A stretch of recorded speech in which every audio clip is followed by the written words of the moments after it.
어세스먼트의 측면에서 글쓰기가 굉장히 중요하다. 이거 하나만은 꼭 알아두세요.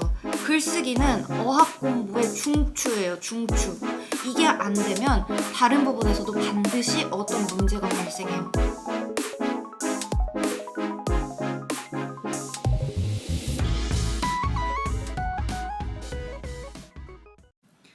여러분 안녕하세요, 하민쌤입니다. 안녕. 지난 영상 찍고 나서 벌써 한 2, 3주 정도 흐른 것 같은데 벌써 4월이 됐네요.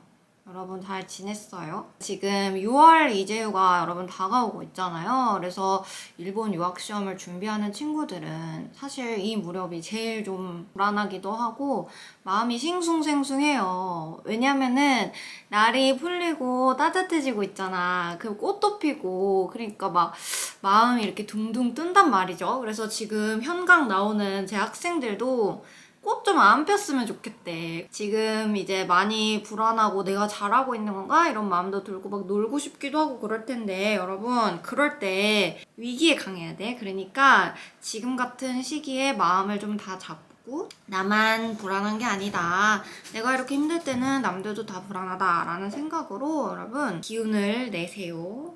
어학은 계단식으로 늘거든요. 내가 지금 막 정체기에 있는 것 같다가도 갑자기 이렇게 확 또 점프업을 하기도 하고 그러거든요. 그러니까 너무 걱정하지 말고 내가 좀 정체기에 있는 것 같다. 그럴 때는 그럴 때일수록 더 열심히 하셔야 돼요. 좋은 성과, 좋은 결과 있기를 바래요. 지난 영상은 사실 이재유하고 일본 유학 시험에 관한 좀 전반적인 사항에 대해서 제가 말씀을 드렸잖아요. 그런데 생각보다 많은 분들이 봐주시고 또 많은 분들이 응원을 해주셔가지고 제가 되게 기뻤답니다. 오늘은 제가 고민을 하다가 요청을 받았어요. 올해 2022학년도 호세이대학교에 입학한 친구가 선생님 기술 수업은 독보적인 것 같아요 라고 얘기를 너무 고맙게도 해줘가지고 그 친구의 요청을 받아서 여러분들 실제 이재유 점수 향상에 도움이 되는 제가 컨텐츠를 가지고 와봤습니다. 오늘은 이재유 기술 그리고 일본어 글쓰기에 대한 이야기를 몇 가지 해보려고 합니다. 우선은 제가 이번 편은 고민을 좀 하다가 5가지 챕터로 나눠서 컨텐츠를 구성을 해봤거든요. 첫 번째가 여러분들에게 글쓰기 공부의 중요성에 대해서 말씀을 드리려고 해요. 두 번째는 글쓰기 접근법, 그러니까 글쓰기를 함에 있어서의 마음가짐에 대해서 설명을 드릴 거고, 또 세 번째는 이재유 기술이 어떻게 돌아가는지 시험 개요에 대해서 간략하게 소개를 해드릴 거고요. 처음 이제 이재유 기술을 접하는 친구들은 좀 도움이 될 수도 있겠다 싶어서 준비를 해봤고, 그 다음에 네 번째는 실제 예제를 활용해서 제가 여러분들에게 강의를 할 거예요. 기술을 여러분들하고 글 한 편을 같이 직접 써볼 거야. 여기 제가 쓰는 저희 공부방 칠판이거든요. 약간 좀 낡기도 하고 좀 보기 흉한데 이거는 여러분들에게 흐린 눈을 해주셔야 돼. 5번째는 이재유 기술 교재를 소개를 해드릴 거예요. 교재가 시중에 되게 많이 있는 듯 없는 듯해. 사실 이재유 기술책 어떤 책 사면 좋을까? 독학을 하는 친구들도 있을 것이고 또 학원에 다니면서 공부를 하고 있지만 내가 좀 글쓰기가 약하니까 좀 더 보강을 해보고 싶다는 친구들도 있을 것 같아요. 그래서 그런 친구들을 위해서 제가 교재를 소개를 리뷰식으로 좀 몇 개 제가 가지고 있는 제가 좋아하는 교재들 위주로 소개를 하려고 합니다.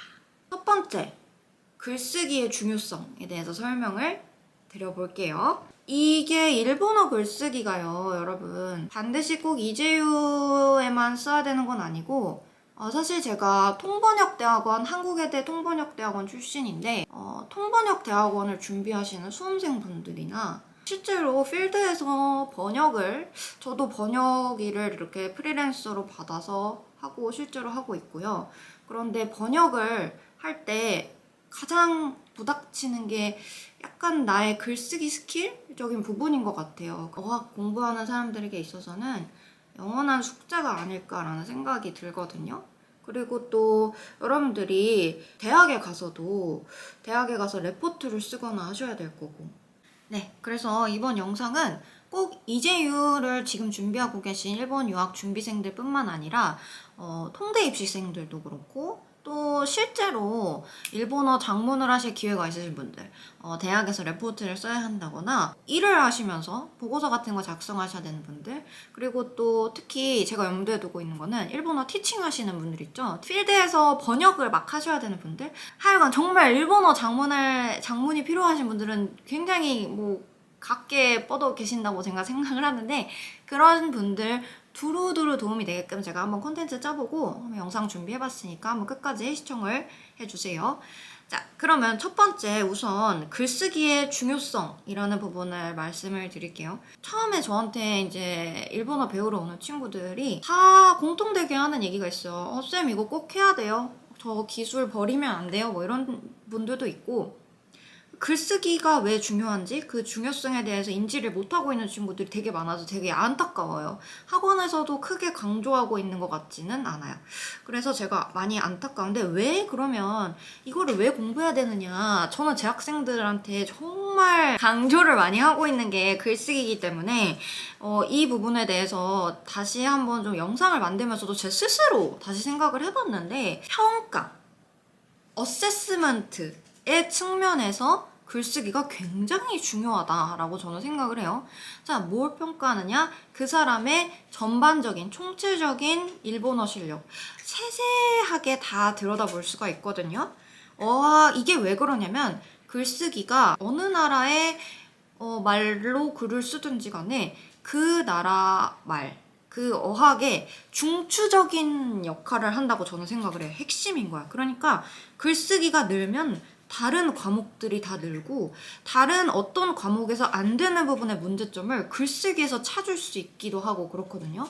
조금 더 자세히 설명을 드릴게요. 저는 예를 들어서 제 학생들, 저한테 배우러 오는 친구들이 있을 거 아니에요. 그러면 너 N1 있니? N2 있니?는 사실 형식상 물어봐요. 그러니까 이거는 어떤 약간 절차 같은 거야. 그냥 대충 파악하려고 얘가 뭐 단어 어느 정도 외웠고, 그것보다 저는 첫 시간 혹은 두 번째 시간 정도에 반드시 글을 쓰게 시켜요. 원고지 그냥 딱 주고 주제를 딱 주는 거예요. 그래서 이 주제에 관해서 너가 작문을 한번 해볼래? 라고 시키거든요. 그러면 그 학생이 지금까지 어떻게 공부를 해왔고, 점수가 이 부분이 왜 안 나오는 것이며 어떤 부분이 부족한 걸까라는 부분이 싹 다 각이 나와요. 그만큼 글쓰기에는 그 사람의 어학 능력에 정말 세부적인 부분들까지 다 담기거든요. 예를 들어서 똑같은 N2를 가지고 있는 사람이라고 해봐요. 똑같이 N2를 가지고 있어도 이 친구는 논리적이고 구상력도 굉장히 좋아. 그거는 뭐냐면 아마 한국어 구사력도 그 친구가, 그러니까 모국어 구사력이죠. 모국어 구사력도 굉장히 좋은 친구일 거예요. 그리고 논리적으로 생각하는 훈련이 되어 있고. 그런데 이 논리력과 구상력에 조금 단어력이나 문법 실력이 좀 못 따라오는구나, 못 미치는구나, 이런 부분도 알 수가 있고요. 혹은 또 글은 얼추 전반적으로 구상도 잘했고 얼추 잘 썼는데 중간중간에 좀 허술한 사람들 있잖아요. 예를 들어서 제한한다, 세겐스르라고 일본어로 하잖아요. 세겐 스루면은 스를 빼먹고 세겐루 이런 식으로 가는 거야. 혹은 오크리가나가 다또 에바면은, 다또 에바 예를 들면, 그러면 한자로 다또 에바에 한자 예시할 때 예자 쓰고 에바가 삐져나와야 되는데 다또 바 이런 식으로 나온다든가, 그런 허술함이 있는 친구들이 있어요. 그런 친구들은 분명히 글 읽을 때도 그렇게 읽어요. 글 읽을 때도 뭔가 빠져서, 정보값이 하나씩 빠져서 읽는다든가, 그런 그 친구의 언어 습관들을 알 수가 있는 거거든요. 그리고 또 이런 경우도 있어요. 얘가 되게 일본어 구사력도 되게 좋고 히어링도 굉장히 잘 되고 말도 되게 잘하는 친구예요. 근데 글을 써보면은 얘가 뭔가 지리멸렬하고 무슨 말 하는지 모르겠어. 그러면 그런 친구들은 약간 이제 논리력이나 구상력 부분에서 조금 빠지는 게 있는 친구들인 거고. 그러니까 어학이요, 되게 재밌어요. 모든 파트가 되게 유기적으로 연결이 되어 있고 이렇게 다 연결이 되어 있는 거야. 그리고 이 부분이 빠지면 또 글쓰기에서 이 부분이 잘 안 돼. 그러면 독해가 이 부분이 비슷하게 안 돼요. 청해도 이 부분이 안 되고. 그래서 그런 부분을 총체적으로 평가할 수 있다는 측면에서 저는 되게 중요하다고 생각을 하거든요.